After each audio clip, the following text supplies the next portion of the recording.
sa jarbaat wala sa frère. donc loolu la ñuy bàyyiloo xel ñëpp. c'est important. yaakaar naa maam wax na ko sànq. loolu kàddu gu am solo la pour ñu bàyyiloo ko xel. ah leneen li ci def nag mooy waa zone bi rek la ñuy bàyyiloo xel ni nawetaan moom. responsabilité bu rëy la. responsabilité boobu. dafa bokk ci liy tax.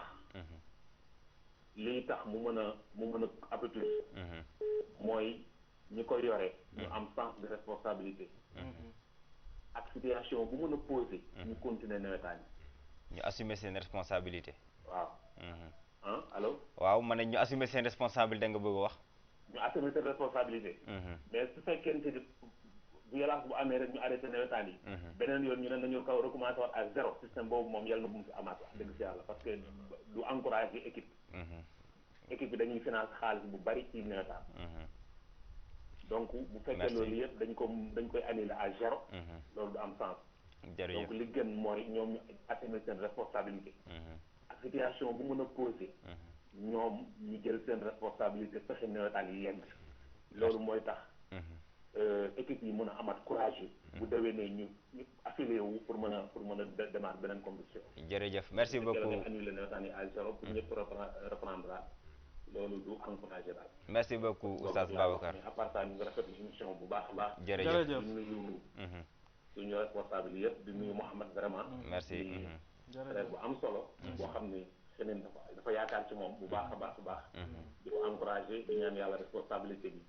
yal na yàlla may ko kàttan mu mën koo téye. amiin amiin amiin rafetlu Palaw TV taxawaay bi nga xam ne moom lay def. jërëjëf jërëjëf merci beaucoup Oustaz Babacar. defee loolu la ñu amoon lu ñuy wax. macha allah kaddu yi am na solo yaa Seydi ñu ngi koy jaajëfal bu baax a baax mel na ni am na keneen ku nekkat ci ligne bi asalaamaaleykum allo allo asalaamaaleykum waaw kooku dem na de sauf qu'il faut souligner que ci suspension navétane yi passé ça va au-delà de responsabilité zone parce que préfecture yi ñoo génne woon décret ñu arrêté complètement parce que cas de violence bi amoon ñu arrêté navétane yi donc li war mooy ASC yi ñu bàyyi yooyu xel su ko defee ñu mën a am continuellement ay compétition ci biir navétane yi voilà salaamaaleykum. allo. allo oui asalaamaaleykum. waaleykum salaam. waaw kooku la ak foo ñuy woowee. waaw man la Assane Youm. Assane waaw boo mënoon xaw a sori tere bi tuuti rek. non fi ma nekk nii moom yaakaar naa dara nekk. acca bismillah waaw yaa ngi ci biir. waaw ñu ngi sant yàlla Ablaye. waaw Assane. maa def ñu toog ñu ngi koy sant. di ko félicité bu baax ci émission. mais ñun aussi y avait une cas boo xamante ne am na fi. entre Mbir Jàmm et ASC Teranga. émission maa ngi koy suivre bi ci bopp léegi mais loolu aussi dama déglu gars yi Mouhamed ñu développé ci. loolu aussi mën na di yàqute ci zone bi. muy ASC Teranga am nañu match. semaine passée. avec Mbir Jàmm yaakaar naa. waaw. parce que Mbir Jàmm tey tardivement ñoom dañu amoon décès. ASC Teranga forcé ko. mais affaire boobu dafa commencé andi benn genre conflit ci biir zone bi. andi ay wax yu sew. te loolu lu ñu war a teel a régler la. mais man aussi maa ngi doon laaj sama booy. ma ne leen li xew. comme dafa teg ci ay teg nawetaan bëgguñu leen ci dégg. loolu yaakaar naa responsabilité waa zone bi la. te loolu aussi yaakaar naa lu ñu war a mën a bàyyee xel. donc loolu lu ñu war a mën a bàyyi xel la bëgguma ñu dégg leen ci yéen a wax lii wala yéen a wax lële. bàyyi leen waa zone bi ak seen secrétaire. ñoom ñu xool naka la ñuy liggéeyante match boobu parce que man maa ngi dégg ay menaces ci Mbir Jàmm ni. match boobu dañ ko war a fubalaat te match bu ñu xamante ne def nañu. ak bi def na rapport am ba dem. ni Mbir Jàmm ASC Teranga forcé na ko. mais ñëw waa Mbir Jàmm maa ngi dégg ay menaces. j'espère que ne Ablaye menaces yooyu sax war nga koo dégg ni match bi dañ ko war a fubalaat ou ñun dañuy bàyyi. en tout cas information bu ñu jot moom mooy Mbir Jàmm li ci ëpp li ñuy wax mooy dañuy bàyyi complètement nawetaanu ren ji. effectivement. waaw man loolu day dégg naa ko. voilà te loolu aussi bëggoon naa gars yi gën ci développé gën ci waxtaan. merci Assane surtout ci émission bi parce que ñëpp dinañ ci jot. merci Assane je pense que ñun ñu ngi koy suivre parce que man bii di wax ak yow ni maa ngi toog di ko suivre. waaw jërëjëf loolu daal moo waraloon woote bi. te yaakaar naa je suis bien placé pour war a mën a woote ci émission bi pour poser question boobu. ci débat boobu. effectivement parce que je suis le vice-président de l'ASC Teranga. voilà merci beaucoup waa Teranga muy Assane Youm voilà xam naa dinañ ci revenir parce que amoon nañ ci ay projet parce que li ñu doon mébél bu amoon peut-être que question bii di ñëw parce que jiitu woon nañ leen ci information par rapport ak loolu defoon nañu ay démarches pour am fii plateau kilifa yi nga xam ne ñoo nekk au niveau de Mbir Diama mais ku ci nekk da nga koy respectel idéologie ak ni nga xam ne moom la demee selon ses principes voilà asalaamaaleykum allo allo oui asalaamaaleykum allo waaw bu dee dem na waaw ñu ngi koy jaajëfal bu baax voilà comme lu muy wax c'est un cas boo xam ne peut-être dinañ ci revenir parce que am nañ ci ay information te dox nañ ci ñu jëlaat ki nekkal ci ligne bi rek asalaamaaleykum allo. salaamaaleykum. waaw waaleykum salaam wa rahmatullah. waaw maa ngi leen nuyu Moustapha Ciss délégué ASC Xinin. Moustapha Ciss yaa Moustapha Alamine. Abdallah. Moustapha ñu ngi lay ziar bu baax a baax. donc maa ngi nuyu suñu maam Jooy ak Mouhamed Ciss. ñu ngi lay fay bu baax. donc di rafetlu émission bi aussi. jërëjëf. di rafetlu émission bi donc. di ko rafetlu rek. genre bi su bëri woon ci zone bi. donc dina am lu muy ça nous permet de conscientiser la jeunesse. effectivement donc dina yombal wax bi donc pour jeunes yi mën a dégg. donc mën a éviter yenn cas de violence yi. aussi par rapport ak zone aussi donc cas de violence donc nawetaan moom mën nañu wax ne ñetti acteurs la quoi. donc waa ñi nga xam te ne ñoom ñooy waa zone ak ASC yi ak ñi nga xam te ne ñoom ñoo nekk terrain bi. donc fu ne violence mën na fa jógee comme cas bi ñu évoqué sànq tout à l'heure là. donc cas Mbir Diama. donc cas boobu comme ni ko ñëpp xamee aussi. donc waa Mbir Diama dañ leen forcé comme genre boobu mën na andi violence mais ils ont préféré. ñoom ñu bañ ci wax. donc ñu bañ ci kii donc genre yooyu daal. ñu ko mën a éviter donc parfois supporter dañuy révolté wu tout ça. donc cas yooyu noonu mën na indi violence et tout ça. merci. donc di rafetlu émission bi surtout loolu moo taxoon ma dugg. jërëjëf merci beaucoup Moustapha Al Amin ñu ngi koy nuyu bu baax a baax jërëjëf. voilà mu ngi noonu mam je pense que ci appel yi da ngay gis ni le cas de ASC Mbir Diama mu ñëw na plusieurs fois ñëwaat na voilà parce que boo nekkee ndaw rek da ngay xam ne am na loo xam ne maanaam souvent dafa jur révolte maintenant révolte nag mën na bëri ay cause peut-être nag bu ñu amee tout temps ci kanam rek dinañ ci def tout de point parce que bëgguñu dugg dans le vif du sujet parce que dossier la boo xam ne mu ngi en cours bon amagul PV bu génn et tout waaw ñu jëlaat ñi nekkaat ci ligne bi rek asalaamaaleykum. salaamaaleykum. waaleykum salaam wa rahmatullah. ñu ngi delloo ziar kookal la ak fa woote. man la Abdoul Aziz Diouf Abdou Ndiaye. Abdou Ndiaye waaw dëkk fan. Abdou Ndiaye xinin. Mohamed Ciss ñu ngi lay ziar. Abdou Ndiaye xinin waaw ñu ngi lay ziar sëñ Abdou. ñu ngi lay jaajëfal bu baax a baax ci rafetlu. émission bi am na solo trop. jërëjëf merci beaucoup Abdou. waaw Mohamed moom wax dëgg fa yàlla moom. dafa nekk suñu mag nekk suñu xarit nekk suñu nit. nekk suñu référence. waaw jërëjëf. nekk nit koo xamante ne dafa yëg nit. macha allah. fonk nit billaay.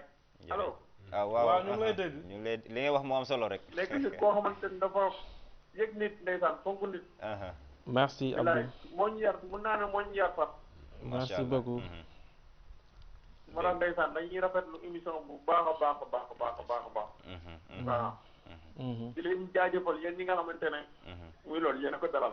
jërëjëf ñi nga xamante ne yéen a ko dalal tey. muy loolu ñu leen di jaajëfal bu baax a baax. merci sëñ Abdou. jërëjëf waaw merci jaajëf. jërëjëf Abdou Ndiaye moo nekk ma ñu woote nag. dëgg la. rafet na loolu rafet na macha allah. macha allah ma xam ne yow xam nga man xam naa. waaw merci jërëjëf. waaw jërëjëf incha allah. yow kay li nga ëpp na 100 francs. macha allah jërëjëf waay. merci beaucoup Abdou Ndiaye ca Xinin. am na solo parce que lii dafay wane résultat bi nga xam ne le président mu ngi koy def parce que engouement bi am dafay wane ni gars yi am nañ benn reconnaissance par rapport ak li nga xam ne mu ngi koy def donc di ko ñaanal yàlla defar yeneen réussite mu gën a am solo incha allah defe naa ni moom xam naa léegi rek ñu xaaraat xam naa client yi bu amee benn mbaa ñaar rek ñu boo demee ñu ngi ci yoon bi voilà muy noonu. xanaa dama bëggoon a rebondir rek xam naa sax li nga wax léegi ci problème mu mbir jaam bi dama koy bàyyi comme ni nga ko waxee noonu ndax mënees na ci def ay waxtaan mais dama bëggoon a rebondir ci xalaatu Assane bi doon wax ci wàllu es bi nga xam ne gars yi dañu jël es bi yëpp basé ko ci football quoi oui mais loolu du ma blâmer man les présidents les ASC et les présidents non non foofu damay jàpp ne responsable de la jeunesse et sport bu commune bi ñoom ñoo war a waxtaan fexe ba instaurer voilà yooyu ci biir dëkk bi ci gox bi wala mu am ay compétition def ci ay faveur taxe ba promouvoir ko mais ASC yi xëy na ñi li ñu xam mooy football la ñu def mais au niveau de la mairie nga xam ne ñoo nekk au niveau de l'État ñoo nekk les représentants de l'État ci commune bi ñoom ñoo war a fexe ba organiser jeunes yi ci wàllu yeneen volets yi pourtant am na ñuy def basket Kër Mousse boo demee ku mel ni Ablaye Diall mu ngi amee ay boy yi muy formé foofu mais li Mohamed doon wax dafay ñëwaat benn zone rek nga koy dégg presque waa Kër Mousse rek mais dégguma ci tudd bi. bien sûr nekkoon na fi débat invité woon nañ fi le président jamono yooyu muy Mamadou Ndiaye Loto moo nekkoon président effectivement ñu posé woon les débats ci terrain basket bi nga xam ne amoon na foofu voilà ci nga xam ne actuellement naxsaay na nekkatu fa donc ce qui veut dire que foofu football kese moo fa mën a am actuellement prévoir uñu fa beneen sport à part football. xanaa lycée comme li mu wax noonu tey boo duggee ci tund bi à part Kër Mousse lycée amul fenn fooy dem fii nga fekk fi un certain terrain bu ñu mën a wax terrain football basket. ce qui veut dire que bu ñu bëggee def yenn activité il faut que ñu jiital infrastructure yooyu jëm ko def ci yenn bërëb ok voilà donc c'est ça donc Mamadou gars yi kii nañ ko sànq parce que damay d'accord ak yaakaar naa Babacar moo ko quand on parle de derby on ne parle pas des derby des supporters yi kenn sant leen derby supporters li ñu leen sant mooy animation. mais Babacar wax na ko non c'est important li mu wax dafa am solo parce que derby bu ñuy wax derby ci biir terrain la ñuy wax football parce que histoire dafay wane di souvent footballu mbul Xinin ak Kayel ci biir terrain bi du yomb mais supporters li ñu leen sant mooy ñuy def animation mais pas derby dóorante supporter mënul joxe 3 points mënul nekk donc quand on parle de derby ci biir terrain bi la ñuy wax donc foofu moo war a am football bu am rigueur football bu am solo mu yem ci cadre boobu. kenn du bëgg sa morom yóbbul voilà donc c'est ça. je pense que fii grand bi duggee rek damay profité nuyu ñi dugg rek vraiment gis nañu intervention yi rafet na ñoo ngi leen di gërëm vraiment di leen sant donc si cadre ASC Xinin contre ASC Kayel donc yaakaar naa si li ma fàttaliku bu fekkente ne am nañu at bu ñu participer nawetaan te dajewuñu ak ASC Kayel bu amee it bariwul si tirage yi si quart de finale yeeg yooyu yëpp yaakaar naa jot nañu leen am ay coupe du maire ak yooyu comme ni ko grand bi waxee effectivement noonu la demee match bi c'est-à-dire connotation bu ñu ko nar a jëlee depuis tirage bi bu ñu déggee ASC Xinin ASC Kayel rek donc ñëpp jël ko def ko match boo xamante ne yaakaar naa loolu war nañ ko éviter sport la. voilà exemple des deux Mboul football nañu ci fair play ci dal ñu football ci biir match bi mais match bi mu jeexee score bi ki mu favorable donc moom la favorable ñeneen ñi accepté ko avec philosophie avec sportivité ñu dem ñibbi tranquillement donc je pense que ñooñu waruñu ñu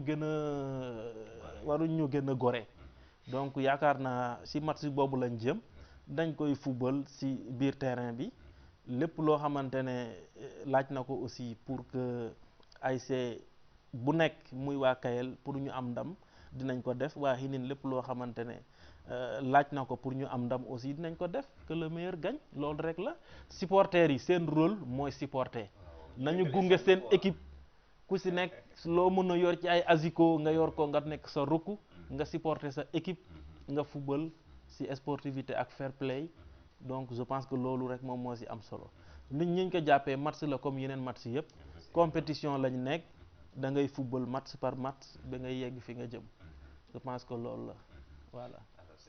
c'est le plus important moom xam naa ginnaaw bu ñuy jaajëfalee ñi nga xam ne jot nañ ñëw woote yëpp peut-être xanaa rek ñu may ñu ay quelques simili bon pour ñu mën a terminer parce que daanaka waxtu wi jeex na ba pare sulil nañu fii le cas de Teranga et Mbir Jàmm parce que cas boobu nu mu demee mooy match bi dañ ko prévoir mu war a am il paraît que benn ASC bi mu ASC Teranga boobu dem na ba terrain ASC Mbir Jàmm ndax départoon nañu wala àggoon nañu peut-être je ne sais pas mais ak lu mënti xew amoon nañu dese bi nag le problème en est que ndax ba ñu koy annoncé fekk na équipe yi ñu ngi terrain wala déet en tout cas y a trop de questions yoo xam ne amaguñ ci réponse bu claire mais maanaam li tax lii nekk débat mooy dafa am ay ASC yoo xam ne amoon nañu dese 1 jour avant 2 jours avant wala ci jour match bi ñu bind demande de dérogation ñu repousser match bi ñu annulé ko donc malheureusement pour le cas de l'ASC Mbir Jàmm la ñuy gis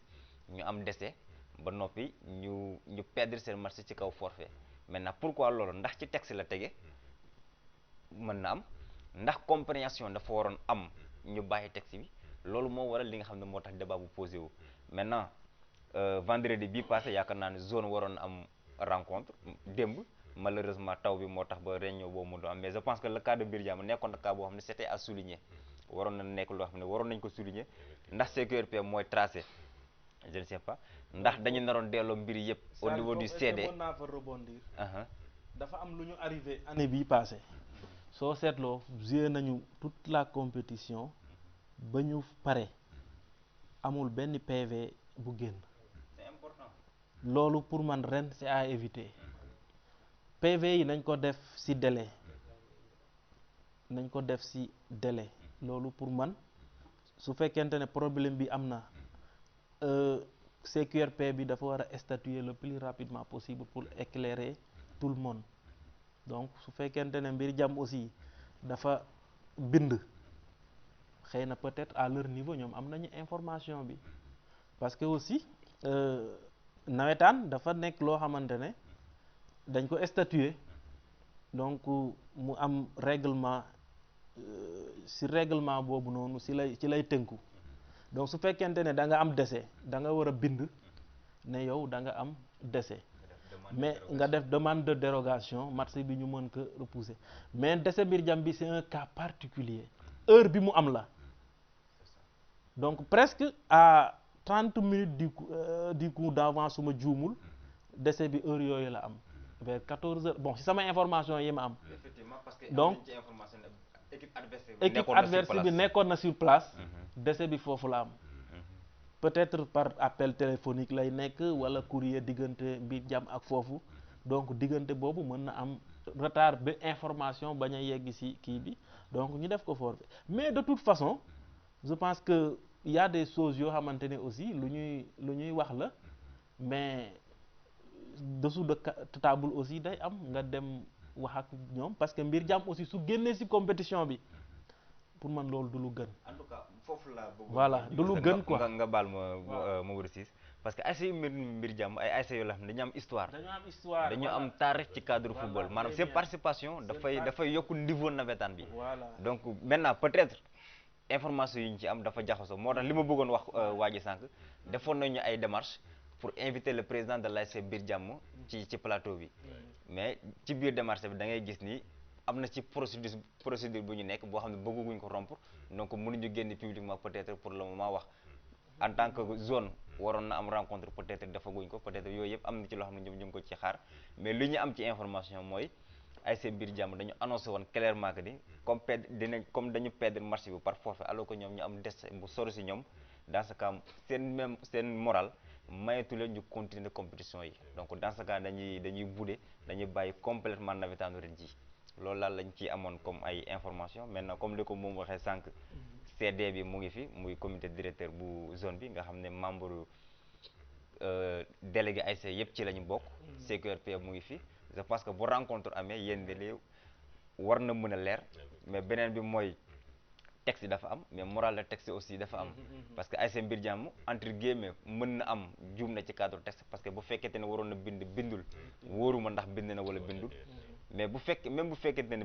bindul def nañu appel foofu bu texte bi waxee nangam foofu defe naa ne les deux ASC mooy ASC adversaire bi muy ASC bi ak les délégués avec la zone waroon nañu mu am benn communication am benn consensus maintenant nag ndax da ngay appliquer rigoureusement les textes bàyyi moral bi bon ce sont des choses yoo xam ne daal dafay nécessité débat bu bëri. parce que voilà ni ko Mamadou waxee foofu maanaam bu fekkente ne loo gisul ne dafa am ay textes yoo xam ne moom moo ko encadré bon bu fekkee nag da ngay maanaam comme ni nga ko waxee sous-dessous wala yu mel noonu rek yaa ngi yàq encadrement bi bu boobaa 2 poids 2 mesures day ñëw mais su fekkente ne dafa am ñoo xam ne lu mel noonu dal na leen mais ñu àtte leen ci àtte reporter match yi ba beneen yoon non bu ñëwee ci Mbir Jàmm dañ ko war a reporter ba beneen yoon donc mu ngi aju nag ci li nga wax léegi nii est-ce que ci temps de durée bi nga xam ne war nañu informer est-ce que def nañ ko est-ce que ñooñu jot nañ ko wala loolu aussi ak maa ngi laaj aussi peut-être président wala di ngeen ci mën a leeral mais foofu su fekkee équipe ba la ñëw na ba taxaw su fekkee def na ay déplacement am def na regroupement am financé yëppam léegi su fekkee dañu reporter match bi moom lan lay am. voilà mooy li ñu wax sànq maanaam situation la bu xawoon na compliqué ah. parce que boo seetloo équipe adversaire boo xam ne ñëw na ba sur place pare woon nañu pour présenter wu. te selon ñenn ñi xaw ma ndax noonu la demee mooy ASC Mbir Jàmm demoon nañ ba déplacé wu tendre vers terrain pour dem terrain ci lañ leen informé de ce bi après ñu def feedback ñu retourné maintenant foofu mooy li ma wax sànq rek peut-être boo doon appliquer les textes parce que heure de convocation bu jotee beneen équipe bu ñëwul dañ lay convoqué ci kaw forfait parce que maintenant ñàkk ñëw bi nag maanaam lu naturel moo ñëw dese moo am foofu nag peut-être man à ma place jàppoon naa ni foofu équipe adversaire bi avec les dirigeants de zone waroon na mën a am benn consensus ñu waxtaan ci biir xam ne yéen a moom a dëgg normal lii la waroon am mais comme lii jommul kenn nañ def nangam je pense que nag peut-être foofu la mbir yi xaw a nekk kay mooy xam nga forfait moom victoire bu xam nga am victoire ba pare ñu nar a footballaat aussi loolu mooy problème bi mais c'est-à-dire mënoon nañu bañ a yegg si forfait nu mu demee exactement nag xëy na peut-être comme su fekkente ne ñoom bindoon nañu xëy na dina am accusé de réception dina am date xam nga bu fekkente ne bind nañ soo bindee lettre bi day am accusé dinañu wax nit ki ban heure la jot lettre bi voilà bon il paraît que ñoom woote nañu appel téléphonique je sais pas jotuñu loolu aussi mën na nekk kii mais mam le même jour laa dégg ne Mbir Jàmm nee na day génn ci compétition bi donc képp ki naataam ne daa taxaw ne day génn ci compétition bi kooku jëlul voie de recours mais su fekkee dafa jëloon voie de recours dina am ay éléments yoo xamante ne dina ko présenter kii bi CQRP commission bi su boobaa ñoom dinañ ci mën a statuer mais de toute façon xëy na ñoom au niveau de la commission ñoom xëy na jot nañu une lettre boo xamante ne mooy nekk réellement lan mooy position Mbir Jàmm mais ñun en tant que président ASC en tant que ñi nga xam ne dañoo bokk ci nawetaan yi je pense que ASC Mbir Jàmm nekk na ASC boo xam ne vraiment soxla nañ ko ci nawetaan bi. en tout cas boo seetloo seen l'un de l'heure wala boo xam ne ci ñun ñëpp la suñu muy monsieur le maire Ibrahima Ciss dafa am benn slogan boo xam ne même soo demee ci page Facebook am da nga ko fay fekk de plus en plus. muy wax ne life is not a competition but is a mission if is a competition but is a mission mu koy bindu lu bari maanaam sport wala life bi àdduna mais boo ko particularisé ci sport la naam compétition la mais nag nañ bàyyi xel ne mission la waa Mbir Jàmm loolu na ngeen ko bàyyi xel compétition la naam mais neen bàyyi xel ne mission la. en tout cas Mbir Jàmm moom dëkk sport la. waaye dëkk sport la am na solo ci mbir yi quoi. bon conclure leen seen mission. bon ngeen xam ne xëy na yëpp ci sport la man loolu laa gis ngeen après mu jaax ngeen continuer parce que peut-être sax li ci kanam yéen a ko moom mais soo ko abandonné bon te abandonné. en tout cas ñun ñu ngi leen di woo en en tant que président ASC je pense que mbir jam daal soxla nañ ko suñu biir. su ma sañoon nag décision bi nga xamante ne jël nañ ko ñu jéem a xool naka lañ ciy revenir ba ñu reveniraat ci compétition bi parce que le fait que yenn ASC yi di génn ci zone bi aussi loolu dafay mujjee feeñ ci ñi nga xam ne ñooy participer soo xoolee ci laaj na diagnostic ci côté mobilisation bi dafay gën a faible te yooyu moo koy andi ASC yi di génn benn par benn nañu xool daal li nga xamante ne moo gën a rafet ñu jéem a xool ASC yi nga xamante ne xëy na dañuy am gàllankoor ci biir compétition bi ñu jéem a xool naka lañ leen di maintenir mais tout en restant aussi ci cadre réglementaire bi aussi mais lépp lu ñuy waxtaane la rek voilà. mu ngi noonu maam sant nañu suñu président bi gërëm nañ ko bu baax a baax parce que dama bëgg delloo la micro bi parce que li ñu amoon yéene waxtaanee ko yëpp daanaka génne nañ ko te moom wax dëgg yàlla génne na lu ëpp suñu njortu ci li nga xam ne moo waraloon ñu woote sauf qu'à signaler que prévoir woon nañu am le président de l'ASC Kayel mais wax naa ko sànq peut-être que c'est suñu wàll am na fu ñu waroon a jaar xaw a def erreur ci communication bi mais du ñàkk donc wax naa ko sànq ma ngi koy tooñ ne mën nga jouer le rôle de président de Kayel et de Khidine voilà muy noonu jouer na ko tey da ngay gis ni voilà il a équilibré les choses donc Mbul ak Kayel Khidine yëpp c'est la famille parce que taarix moo ñu boole histoire moo boole ces villages là tey jii damay d'accord ni le match entre Kayel et Khidine waruñu ko yóbbu ci benn niveau bi je ne suis pas d'accord sur ça parce que souvent violence yi am dafay nekk le produit de li ñuy wax ci grand place yi li ñuy wax ci dëgg dëkkaani maintenant ASC Khidine peut-être cumulé na 2 victoires mu ngi ci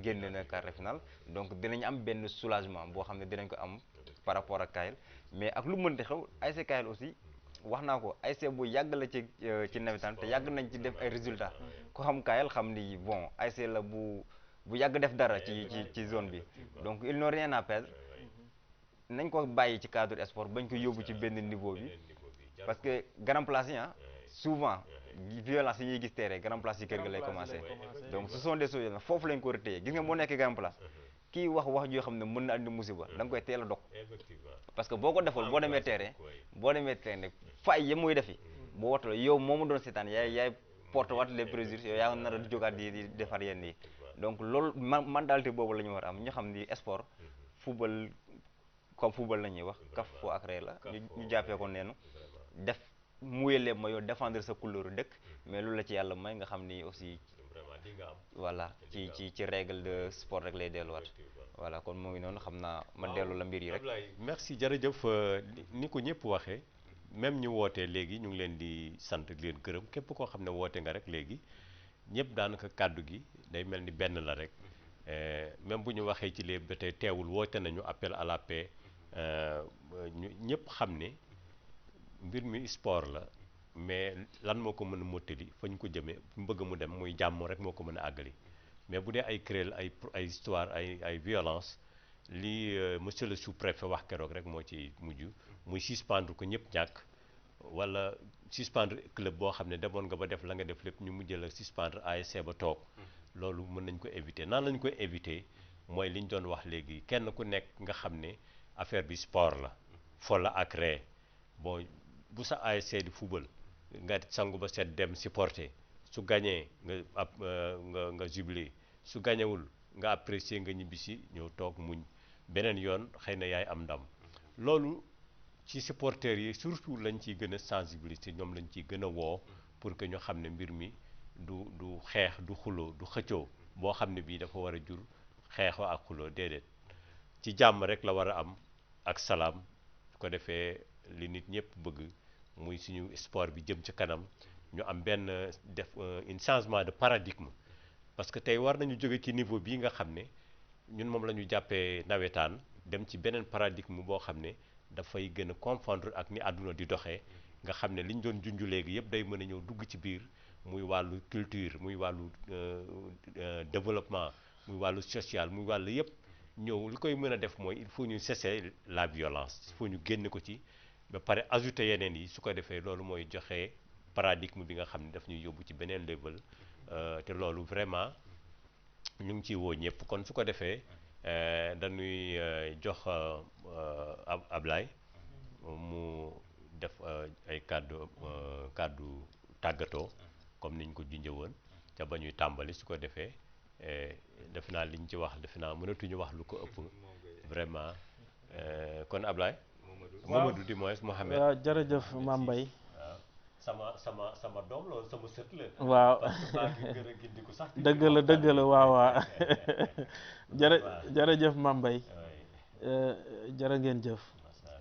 vraiment ñu ngi rafetlu jotaay bi yaakaar naa ñu ngi rafetlu jotaay bi defe naa dañ doon jéem rek andi li nga xamante ne xam nañ ko ak néew ci doxalinu ASC lan moo war a nekk taxawaayam ci zone bi ak aussi ci dëkk bi ci wàllu développement defe naa